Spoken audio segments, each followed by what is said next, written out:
Hello dear student, welcome back my YouTube channel Sudha academy. आज की class का हमारा मोस्ट इंपॉर्टेंट टॉपिक है हिंदी वर्णमाला।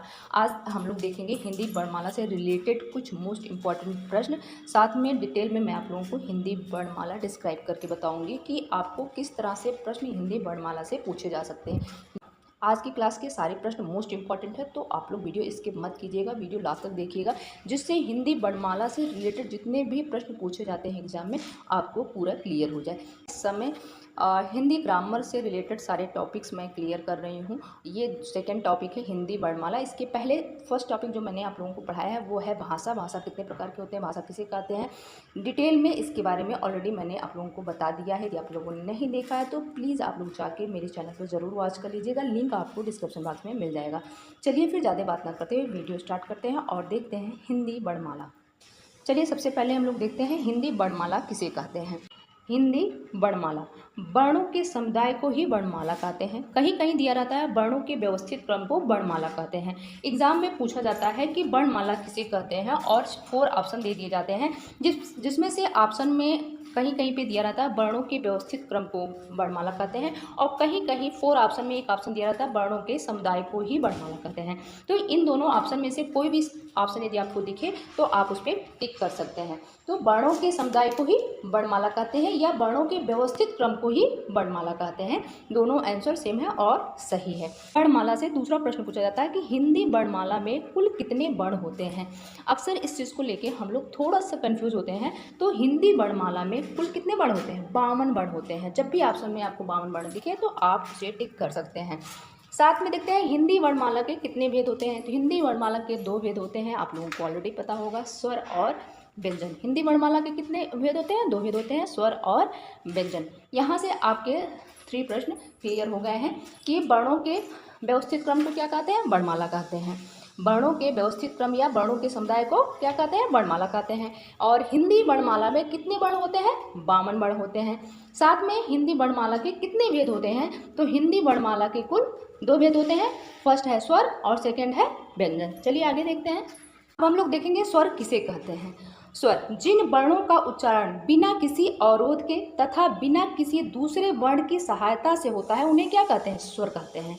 जिन वर्णों का उच्चारण बिना किसी अवरोध के, जिन वर्णों का उच्चारण बिना किसी अवरोध के तथा बिना किसी दूसरे वर्ण की सहायता से होता है उन्हें हम क्या कहते हैं? उन्हें हम स्वर कहते हैं। और स्वरों की संख्या कितनी होती है? स्वरों की संख्या 11 होती है। ध्यान रखिएगा, बिना किसी अवरोध के, किसी दूसरे वर्ण के सहायता के बिना जिसका उच्चारण हो उसे हम क्या कहते हैं? स्वर कहते हैं। और स्वरों की संख्या कितनी होती है? स्वरों की संख्या 11 होती है। क्लियर? आगे देखते हैं। अभी हमने क्या देखा कि स्वरों की संख्या कितनी होती है? स्वरों की संख्या कुल 11 होती है। और वो 11 स्वर कौन कौन से हैं? 11 स्वर ये हैं अ आ इ ई उ ऊ ए आई ओ और इ। ये 11 स्वर होते हैं। ये 11 स्वर होते हैं। चलिए आगे देखते हैं। अब आगे हम लोग देखेंगे स्वर 3 प्रकार के होते हैं। सबसे पहले हम लोगों ने क्या देखा कि वर्णमाला किसे कहते हैं। वर्णमाला किसे कहते हैं? वर्णों के व्यवस्थित समूह को वर्णमाला कहते हैं। उसके बाद सेकंड पे हम लोग देखे हैं कि वर्णमाला में कितने वर्ण होते हैं। वर्णमाला में कुल 52 वर्ण होते हैं। थर्ड क्वेश्चन हम लोगों ने देखा है कि वर्णमाला कितने प्रकार के होते हैं। तो वर्णमाला 2 प्रकार के होते हैं, स्वर और व्यंजन। उसके बाद हम लोग देख रहे हैं कि स्वर किसे कहते हैं? बिना किसी के सहायता या बिना किसी अवरोध के जिसका उच्चारण हो उसे हम स्वर कहते हैं। स्वर कितने होते हैं? स्वर 11 होते हैं। और आगे अब देखेंगे कि स्वर कितने प्रकार के होते हैं। तो स्वर कितने प्रकार के होते हैं? स्वर कुल 3 प्रकार के होते हैं। स्वर कुल कितने प्रकार के होते हैं? स्वर 3 प्रकार के होते हैं। फर्स्ट स्वर है ह्रस्व स्वर, दीर्घ स्वर और थर्ड है प्लुत स्वर। ये 3 स्वर होते हैं। अब हम लोग देखेंगे कि ह्रस्व स्वर किसे कहते हैं, दीर्घ किसे कहते हैं, प्लुत स्वर किसे कहते हैं। जिन स्वर का उच्चारण सबसे कम लगे, जिन स्वरों के उच्चारण में सबसे कम समय लगे उसे हम लोग क्या कहते हैं? ह्रस्व स्वर कहते हैं। दीर्घ स्वर किसे कहते हैं? जिन स्वरों के उच्चारण में दुगना समय लगे उसे हम लोग क्या कहते हैं? दीर्घ स्वर कहते हैं। प्लुत स्वर जिन स्वरों के उच्चारण में तिगुना समय लगे, सबसे ज़्यादा समय लगता है, उसे हम लोग क्या कहते हैं? प्लुत स्वर कहते हैं। ये स्वर के 3 प्रकार होते हैं। आई होप आप लोगों को क्लियर हो गया होगा कि स्वर कितने प्रकार के होते हैं और कौन कौन से स्वर होते हैं। अब हम लोग देखेंगे सेकेंड टॉपिक व्यंजन। वर्णमाला के 2 भेद होते हैं, स्वर और व्यंजन। स्वर के बारे में ऑलरेडी हमने आप लोगों को बता दिया है। अब हम लोग देखेंगे व्यंजन। व्यंजन किसे कहते हैं?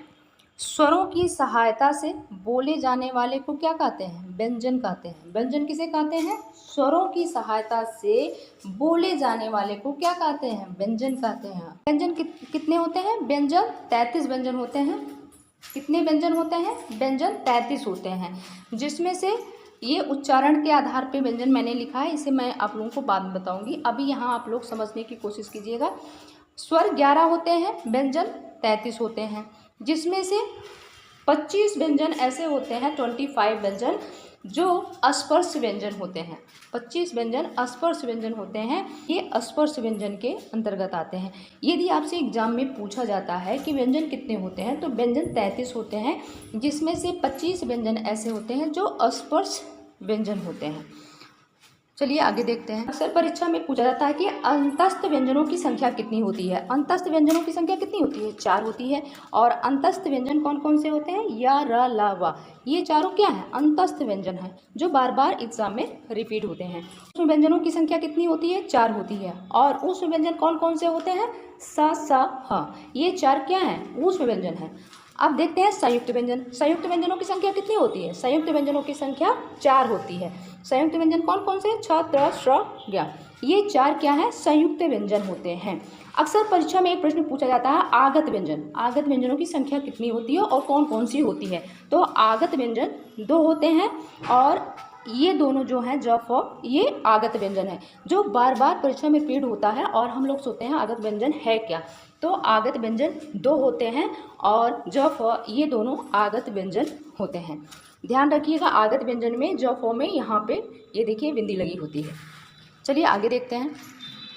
आगे देखते हैं मोस्ट इम्पॉर्टेंट पॉइंट, जहाँ से प्रश्न जरूर पूछे जाते हैं एग्जाम में। इस समय यही सारे प्रश्न बार बार रिपीट हो रहे हैं सारे एग्जाम में। जैसे पूछा जाता है अर्धस्वर। अर्धस्वर कौन से होते हैं? तो अर्धस्वर से पूछा जाता है अर्धस्वर कौन होते हैं? तो या और वा, ये दोनों क्या हैं? अर्धस्वर हैं। लुंठित या प्रकंपित व्यंजन कौन से होते हैं? तो ये रा जो है लुंठित या प्रकंपित व्यंजन है। यदि पूछा जाता है ऑप्शन में कि लुंठित या प्रकंपित व्यंजन कौन है, तो आप ऑप्शन में रा दिया रहेगा तो उस पर टिक कर दीजिएगा। पार्श्विक व्यंजन कौन है? ला है, जो अक्सर परीक्षा में रिपीट होता है, आप लोग इसको याद रखिएगा। नासिक व्यंजन पूछा जाता है, तो नासिक व्यंजन आप लोगों को पता है कि हर वर्ड का पंचम अक्षर जो होता है वो नासिक व्यंजन होता है। स्वतंत्रीय व्यंजन कौन सा होता है? हाँ, स्वतंत्रीय व्यंजन कौन होता है? हाँ, ये इम्पॉर्टेंट पॉइंट्स हैं जो आप नोट आउट भी कर सकते हैं, नोट कर सकते हैं यदि आपको भूलने का हो। ये मोस्ट इम्पॉर्टेंट पॉइंट्स हैं जो इस समय जो भी एग्ज़ाम हो रहा है, ये सारे प्रश्न बार बार रिपीट हो रहे हैं। चलिए आगे देखते हैं। अभी हमने आपको बताया ना कि ये प्रश्न बार बार एग्ज़ाम में रिपीट होता है, जो है लुंठित व्यंजन रा। लुंठित व्यंजन कौन सा है? रा है। ये अभी फिलहाल जो भी एग्ज़ाम हो रहा है, ये प्रश्न जरूर पूछा जाता है उसमें। ला पार्श्विक व्यंजन है, इसके उच्चारण में वाई जीभ के पास से निकलती है। ये दोनों प्रश्न इम्पॉर्टेंट्स हैं, आप नोट आउट भी कर सकते हैं और ध्यान भी रख सकते हैं। चलिए आगे देखते हैं। आगे देख लेते हैं वर्ण की परिभाषा। वह छोटी सी छोटी ध्वनि जिसके और टुकड़े नहीं किए जा सकते। वह छोटी सी छोटी ध्वनि जिसके और टुकड़े नहीं किए जा सकते, उससे ही हम क्या कहते हैं? वर्ण कहते हैं। यदि आपसे पूछा जाए कि सबसे छोटी इकाई वर्णमाला की क्या है, तो आप ऑप्शन में, यदि आपको ऑप्शन में ध्वनि दिखे तो आप ध्वनि पे ही टिक करिएगा, यही इसका सही आंसर होगा। यदि ऑप्शन में ध्वनि नहीं दिया गया होगा तभी आप वर्ण पे टिक करिएगा, नहीं तो ध्वनि पे कीजिएगा। वह, एक बार आप लोग इसका परिभाषा फिर से लिख लीजिए। वह छोटी सी छोटी ध्वनि जिसके और टुकड़े नहीं किए जा सकते, उसे हम क्या कहते हैं? उसे हम वर्ण कहते हैं। चलिए आगे देखते हैं संयुक्त व्यंजन। आगे देखते हैं संयुक्त व्यंजन। वैसे तो जहाँ भी 2 अथवा 2 से अधिक व्यंजन मिल जाते हैं तो उसे हम क्या कहते हैं? उसे हम संयुक्त व्यंजन कहते हैं। जहाँ पर 2 अथवा 2 से अधिक व्यंजन मिल जाते हैं तो उसे हम क्या कहते हैं? संयुक्त व्यंजन कहते हैं। किंतु देवनागरी लिपि में संयोग के बाद रूप परिवर्तन हो जाने के कारण इन 3 को ही गिनाया जाता है संयुक्त व्यंजन के अंतर्गत। ये 2-2 व्यंजनों से मिलकर बने हैं। जैसे देवनागरी लिपि के आधार पे जिन 3 अक्षरों को संयुक्त व्यंजन के अंतर्गत रखा गया है वो ये 3 अक्षर हैं श, ज्ञ, त्र। श, क और श अक्षर से मिलकर बना है। ज्ञ, ज और इ अक्षर से मिलकर बना है। त्र, त और र से मिलकर बना हुआ है। वर्णों के संयोग से जो परिवर्तन होता है, देवनागरी लिपि के आधार पे इन 3 वर्णों को संयुक्त व्यंजन के अंतर्गत रखा गया है। 4th नंबर पे जो संयुक्त व्यंजन है वो है श्र, जो सा और रा से मिलकर बना है। ये 4 संयुक्त व्यंजन हैं। एक बार आप लोग फिर से देख लीजिए। अक्सर परीक्षा में ज़्यादा कुछ नहीं पूछा जाता है, बस इतना पूछा जाता है कि संयुक्त व्यंजन कितने होते हैं। तो संयुक्त व्यंजन कुल 4 होते हैं। और ध्यान रखिएगा, यदि ऑप्शन में संयुक्त व्यंजन पूछा जाता है किन अक्षरों से मिलकर बना है, तो आप लोग ये ध्यान रखिएगा कि फर्स्ट अक्षर जो है उसमें हलंत लगा होगा। सारे फर्स्ट अक्षर में क्या होगा? हलंत लगा होगा। वो संयुक्त व्यंजन वो संयुक्त व्यंजन होते हैं। ये आप लोग ध्यान रखिएगा। चलिए आगे देखते हैं। अब देखते हैं अयोगवाह वर्ण कौन से होते हैं। अयोगवाह वर्ण 2 होते हैं, अंक और आह। इसे हम लोग अयोगवाह वर्ण भी कहते हैं। इन्हीं को हम अनुस्वार और विसर्ग भी कहते हैं। चलिए आइए आपको बताते हैं। अनुस्वार किसे कहते हैं?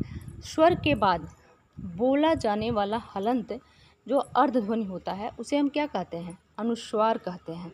स्वर के बाद बोला जाने वाला हलंत जो होता है उसे हम क्या कहते हैं? अनुस्वार कहते हैं। और जैसे प्रपंच, कंठ, छंद आदि ये इसके एग्जाम्पल्स हैं। विसर्ग किसे कहते हैं? महाप्राण सूचक एक स्वर है जिसे हम लोग क्या कहते हैं? विसर्ग कहते हैं। आप लोग सिर्फ इतना ध्यान रखिएगा कि जिन वर्णों को हम लोग अनुस्वर और विसर्ग कहते हैं उन्हीं को हिंदी वर्णमाला में हम लोग अयोगवाह वर्ण कहते हैं। आई होप आप लोगों को आज का वीडियो यूजफुल और हेल्पफुल लगा हो, तो प्लीज़ ज़्यादा से ज़्यादा शेयर कीजिएगा। सब्सक्राइब करके बेल आइकन का बटन ज़रूर हिट कीजिएगा। Thanks for watching.